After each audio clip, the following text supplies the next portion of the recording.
น้ำเนี่ยใส่ที่เขาต้องลงบุงแล้วใส่ที่เขาปากลงบุงเจ๊แก้เป็นไรเจ๊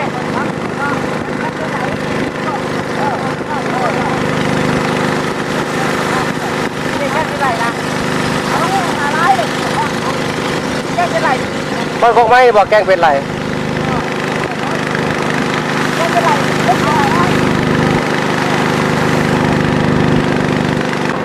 บ้านเฮาพวกมาหากินฮอตพิธีมีไผมาไก่วันนี้ติสัญญาณแรงมีโอกาสอยู่เนาะนำแล้วเขาที่ไหนแล้ว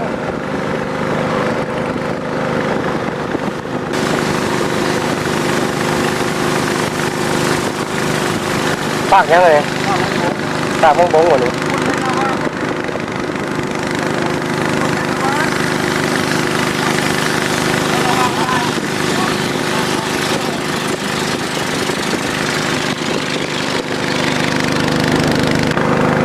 ตัวนี้คนเอาหอยเหรอ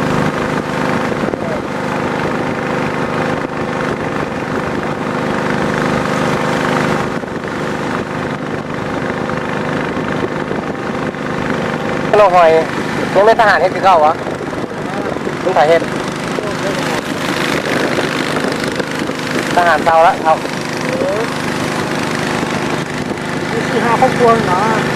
ใช่คุยคุ้มค่าไฟอยู่อะ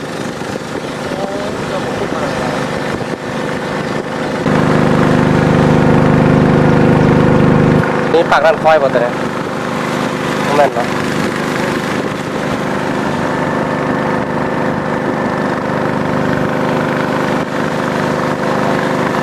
คนนั้นระวังพวกแห่พวกแห่พวกบางพวกแห่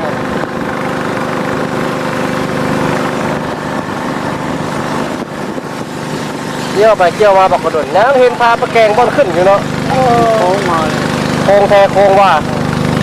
ที่เมื่อเป็นตั้งเท่าไหร่นาทีนะพูดพาประแกงที่ทางหน้าคุณเมื่อกี้ออกจากตีนพาประแกงเอาโค้งคุณเนาะมันไก่เนาะ ขันลัดมาแต่คนทอดแล้วกันลัดมาทางบนมันไก่ลาดทางเข้าไปเศร้าเนี่ย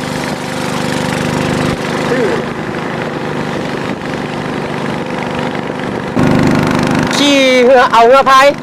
ไปพาประแกงไปอยู่บ่ว่าไงล่ะบาดขาลงมาจะสุขขึ้นตอนกลับบ้านให้ขึ้นว่ากูมาเพราะกูสินอนอยู่ตีนนั้นถ้าขึ้นสิพายเหือมาน่ะตายต้องไปจุดเทิงคนมีปัญญา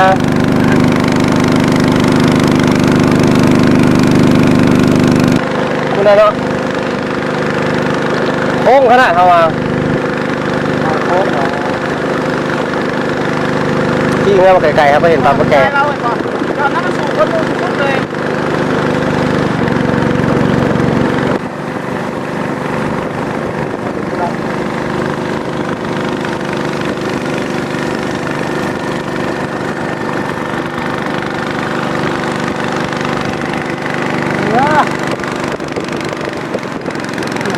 บอกไปทางรับประกันพุ่นที่พาปูป้าวะตอนนั้นแทงลงหอยไปเลยไป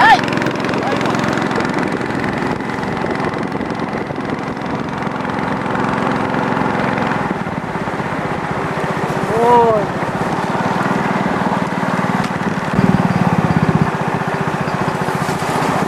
โอ้ไม่เนี่ย ค่อยเคยแล้วได้แข่งเรือสิบบ่อคือดอกเปรี้ยวค่อยยักเข้าขอไผ่นั่งทางหัวพาประกันไปยิงนกมาพลายแข่งเรือเขานั่งหัวโยมันก็เห็นเนาะไฟดับปั๊บซัดไปโดนเลย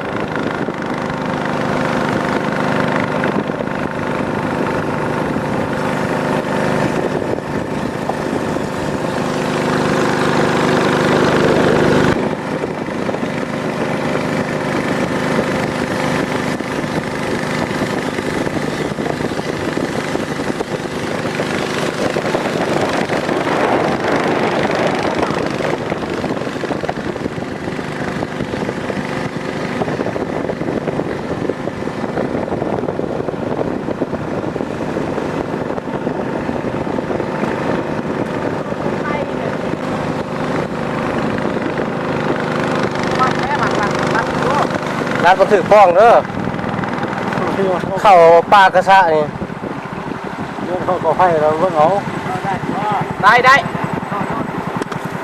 เฮ้ยว่างก็มาขามพี่ ระวังมองเขา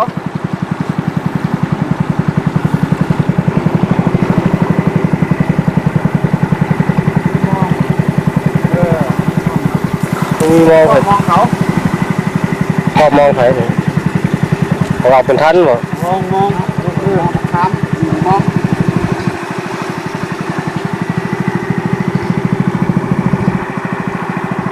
โอ้มาสิดัง ไอ้แบบนี้ จอดพี่เลยก็ได้นี่จอดก็พอกพี่จอดพี่ก็ได้นี่ แข่งเรือกินกาแฟก่อนบ่ จอดในวัดพี่ กินกาแฟนะครูบาก่อนแข่งเรือครั้งนี้ได้ไก่ดีขนาดนั้นมันปล่อยลักอันนั้นนี่แหละเอาแต่ส้นแทงน้ำไปแล้วฮอดวัดผลทับเส้นไซอยู่พุ่นแต่ว่าประชาชนระเบิงเนี้ยผู้ชมนะ อันนี้นะซื้อแบบนี้ 3:30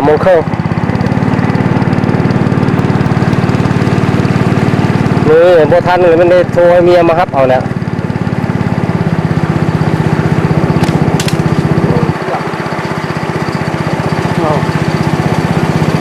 ก่อนซื้อเท่าไหร่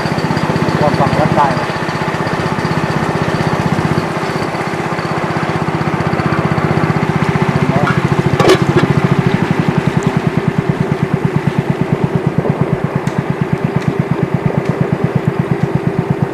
ครูบาดูมันขนาดเนาะ เอาขึ้นสูงๆเลยไหม ไปกินกาแฟได้เดี๋ยวเขาได้เลยอยู่ผาปะแกงบ่มีกาแฟน่ะมีแต่เหล้าขาว หลายหันอยู่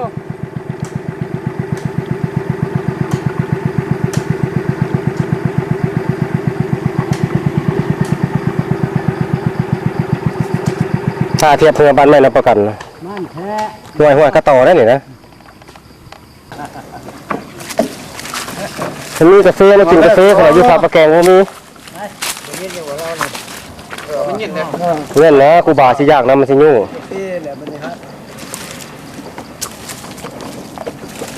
บ่อยากให้เพิ่นหวนคืนอดีตเก่าหั่นนะ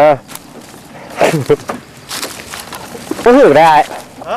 คันค่อยบวชแล้วค่อยสิกินข้าวพรรษาแล้วให้กินเหล้าแล้วให้ไปงดตอนออกพรรษาเพราะว่าออกพรรษาแล้วมัน9 เดือนเด้เข้าพรรษามีแต่3 เดือนแล้วออกพรรษาแล้วงดเหล้าเข้าพรรษาแล้วกินเหล้า กินลงไปไปที กินลงไป3 เดือนเลยแต่เศร้า9 เดือนพุ่น โอ้ทำไมข้างนี้ เศร้าตายเขาเนาะหน่วยละ14 ต้นนายเนาะหน่วยละ14 ต้นทั้งหมดก็เท่าไหร่70 กว่าต้นเนาะ ชวนไปแล้วมาบอกไปชวนไปแล้วไปดินเนาะ มันมันหาชิปตัวรูปแทกคุณมันหลักเลย ฮะ ไม่ทราบหัวปักหนึ่ง ใส่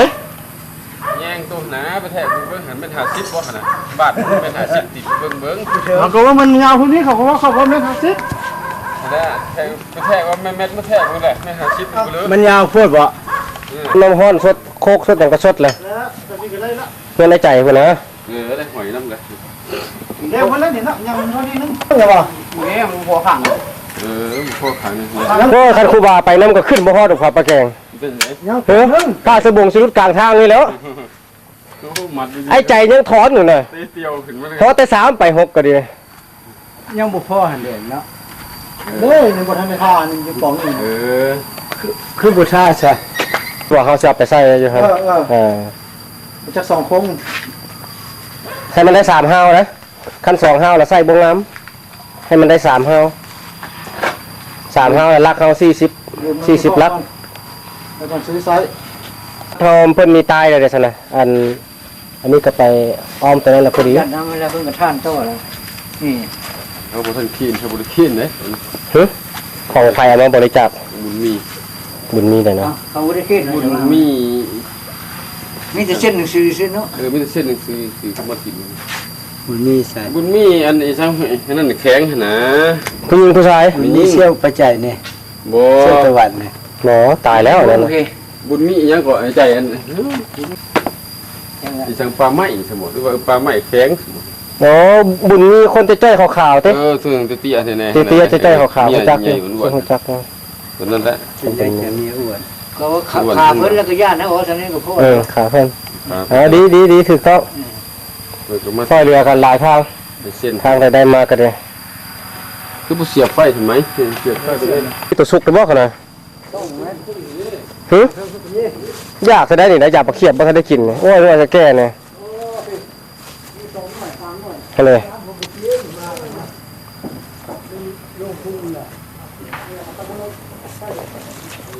ได้บ่รู้ตัวใดพอได้กินได้แน่ อยู่เทิงพูนะ ๆที่คอไปบ่มแล้วนี่ได้อันที่ละมัดแต่ซกนึงเลยเนาะ หมดเลย สองโซ่ สองโซม จังไดก็ฮอดบ้านฮอดแล้วบ่ตายแล้วยังจะตีนพายังอกใจอยู่เมื่อย ค่อยเรียกให้เจ้าคิดอุตตาแล้ว สับมากับกระติกน้ำ เจ้าบอกเคยขึ้นผาพอแห้งเลย คันบ่มีน้ำเนี่ยบ่ได้ข่อยบ่รอดมื้อนี้คันมีน้ำน่ะพอบืนได้ สับกระติก เมื่อย น้ำ แล้วครับ ต้องเอายาแก้เมื่อยไปน โอ้ยตั้งใจไว้หั่นตื่นมากูสิซื้อ M150 จัก5ขวดสิซื้อนมผู้หยังเข้าไปมาพอไอ้ใจแล้วก็ไปเว้ากันไปแล่นปักอันนะเขตแดนเงินประกันนะตอกแตกออกมาแล้วก็พ่อกันแล้วก็ลืมเลยแหละคือมันพูดแล้วมันเมื่อยไปแล้วคิดออกว่านะโอ้ยเดี๋ยวตั้งใจอยู่แล้วเขียนเซนเจียไว้ล่ะมื้ออื่นไปซื้อวะ ปลาไหนกินเวลา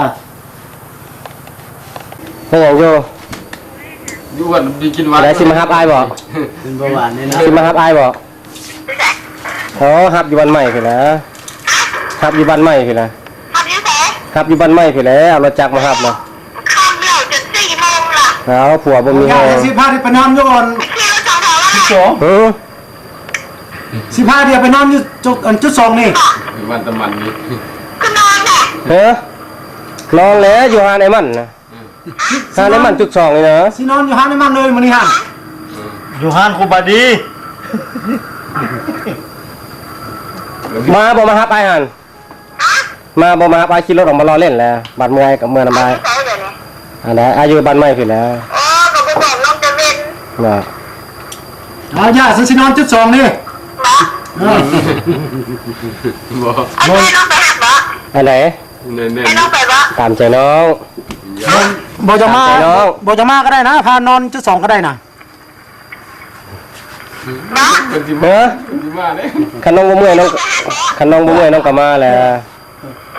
อายังสิอยู่กินกาแฟอยู่ได้นี่ได้อยู่วัดนี่อย่ามันค่ำซั่นนะ ไอ้น้องไปหักบ่เลยสิขี่รถ2 แถวมา บ่ได้ยินบ่ได้ยิน ลองสิมาฮับก็ได้สิหาไอ้ขี่รถ2 แถวเมื่อก็ได้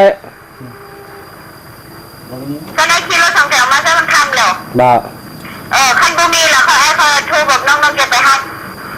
บ่ฮับอะไรให้จุดสอง เอาเท่านี้ล่ะ โอ้คือเลยอันนั้นเอามาไว้เป็นอย่างละเมื่อเบิ่งเฮือนเบิ่งซานซะเจ้าหั่นเอาลงแข่งกันนี่ให้เขาตี ให้น้ำแข็ง โคกกระจายสุกินเจ้ากินเจ้ากันมันซื่อๆมันเจ็บท้องเจ็บไส้ เฮ้ย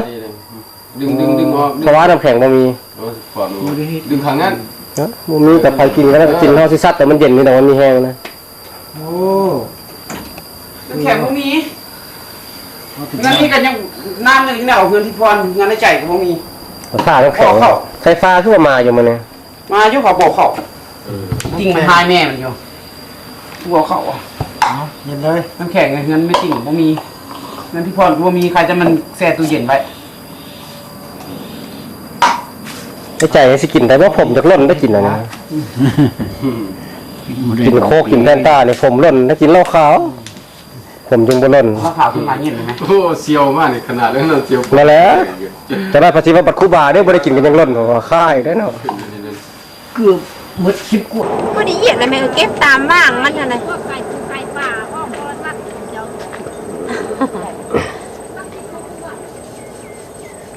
ใครสนใจซื้อป่าไปบ้านไหม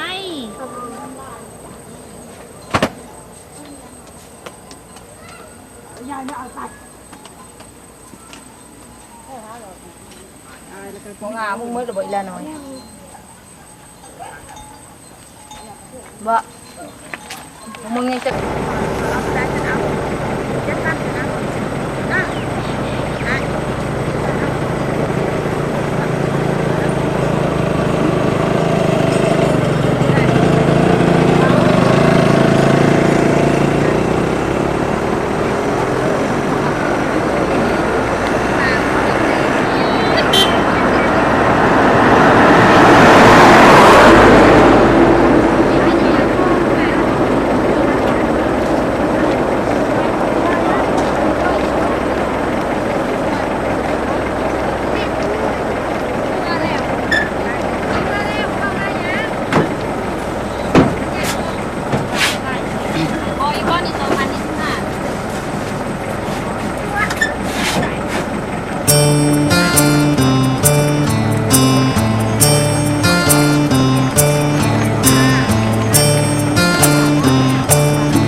คราบน้ำตาพี่หนีน้ำขึ้นบนหลังคา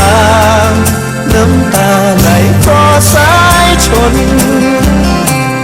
น้ำท่วมตั้งฝุ่นกระหน่ำซ้ำซ้อนเสียงพายุกองเหมือนเสียงของมัจจุราชบนน้ำท่วมที่ไหนก็ต้องเสียใจ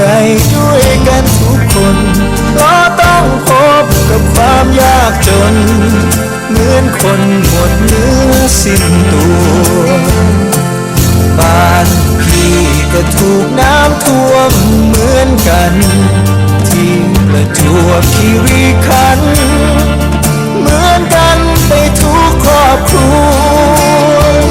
พื้นนาก็ล้มไรแต่งก็จมเสียหายไปทั่วพี่จึงเหมือนคนหมดตัวแล้วนะแก้วตาน้ำท่วมที่ต้องผิดหวังชอบช้ำพี่คิดเช้าค่ำปล่อยให้น้ำท่วมตายดีกว่าน้องอยู่บ้านดอนช่างไม่อาทรถึงพี่สักคราไม่มาช่วยพี่ซับน้ำตาไม่มามองพี่บ้างเลย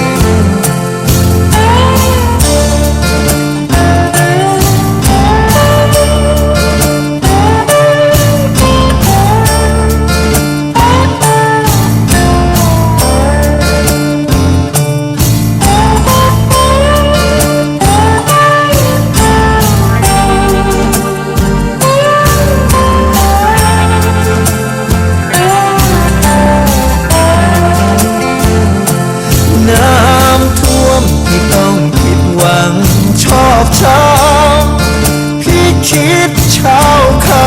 ำปล่อยให้น้ำท่วมตายดีกว่าน้องอยู่บ้านดอนช่างไม่อาทรถึงพี่สักคราไม่มาช่วยพี่ซับน้ำตาไม่มามองพี่บ้างเลย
ใจเพียงก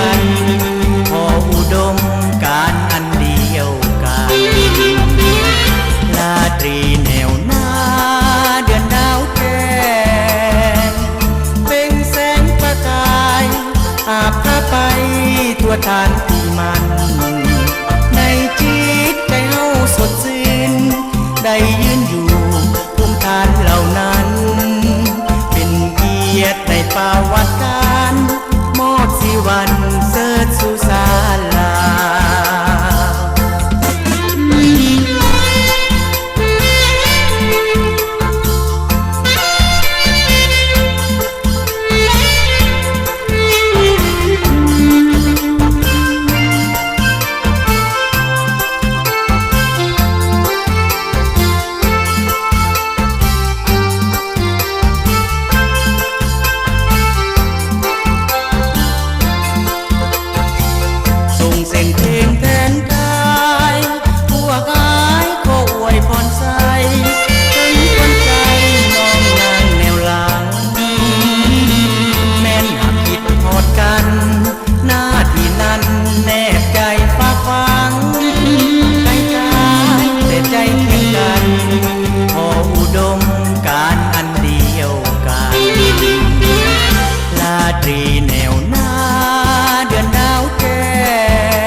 สดใสความมืดหายไปแสงทองส่องใสเข้ามาทั่วทั้งอาณาดินยาวมีความร่มเย็นความทุกข์ยากเข็นได้วางเว้นไปไกลฟ้าลาวลมลุกคุกคานตั้งหลายร้อยปีเลือดหลั่งอาบทรละนีวันนี้สานลาวจึงได้ปลดปล่อยย้อนบุญคุณของพระป่าสาชนปฏิวัติลาวชาวลาวบ่มีวันหลงลืมใดตลอดชีวิตขออุทิศไว้นำพระเขาถนอมบูชาเจ้าบ่มีวันให้มองเศร้าพระเอ๋ยจงเจริญ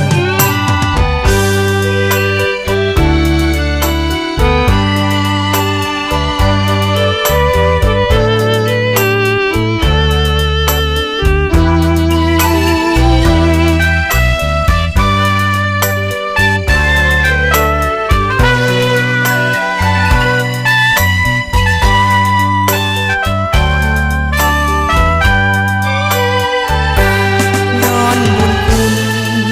ของพระป่าสาชนปฏิวัติลาวชาวลา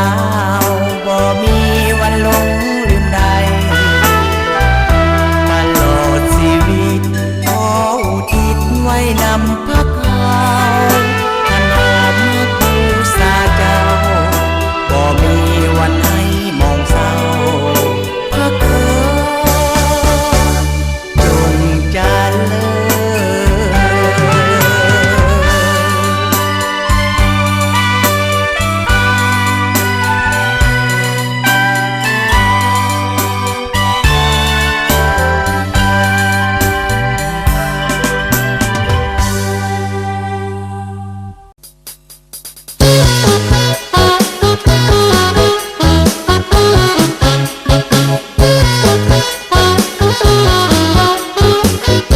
เ